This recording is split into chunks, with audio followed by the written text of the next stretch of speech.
Doctor, I've been having some issues lately. Well, what's the matter? I've had this fever, low blood pressure, and I've been feeling extra slow lately.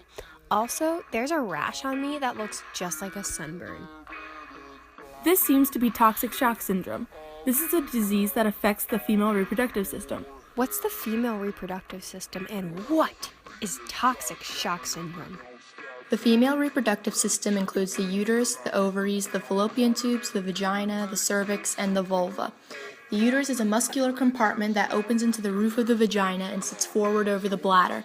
Its job is to shelter the fetus, provide it with nutrition, and push it out when it's ready to be born. The ovaries are the female gonads, a small almond-shaped organ that produces egg cells and sex hormones. The fallopian tubes are canals that lead from the ovaries to the uterus and are the canals that the egg has to travel through to get to the uterus. The vagina is a muscular tube leading from the external genitals to the cervix of the uterus. The cervix is a cylindrical end of the uterus that connects the uterus to the vagina, and the vulva is the external opening of the vagina or reproductive tract. And toxic shock syndrome is a potentially fatal illness caused by bacterial toxins. Will I die? No, it can be treated by aggressive fluid management, ventilation, renal replacement therapy, and inotropic support. Antibiotics are also a good idea, and the source of the infection should be removed and drained. Can we do that now? Yeah, but a little education doesn't hurt. Let's talk about oogenesis. Oogenesis is a differentiation of the ovum into a cell competent to further development when fertilized. It is developed from the primary oocyte by maturation. There are 5 stages. The germinal epithelial cells divide repeatedly until many diploid oogonia are formed. The oogonia grow to form primary oocytes that are surrounded by a layer of follicle cells.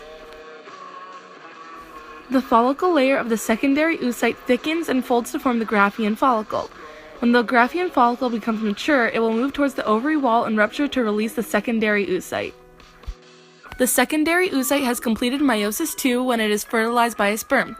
The final product of meiosis II is the ovum in the second polar body.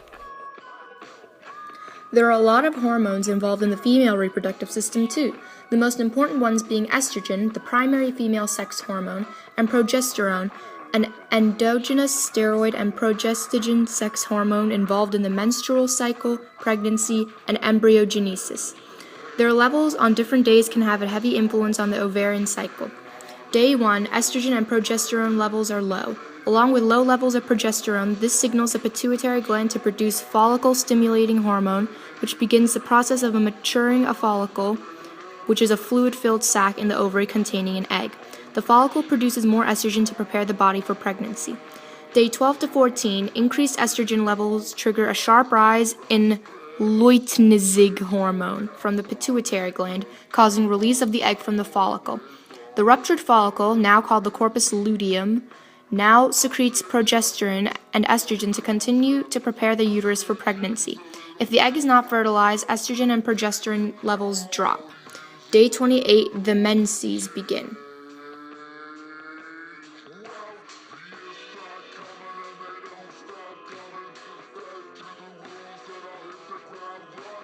Can I get treated now?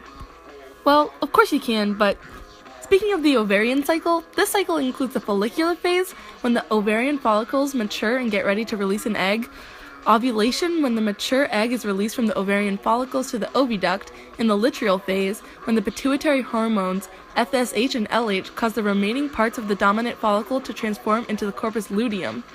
This produces progesterone. The increased progesterone in the adrenals start to induce the production of estrogen. The hormones produced by the corpus luteum also suppress the production of the FSH and LH that the corpus luteum needs to maintain itself. So, can we begin treatment now? Sure we can. I think we covered everything about the female reproductive system, right, Doctor? Yep, I think we've covered it all. Wow, I think that's the fastest I've ever treated a patient.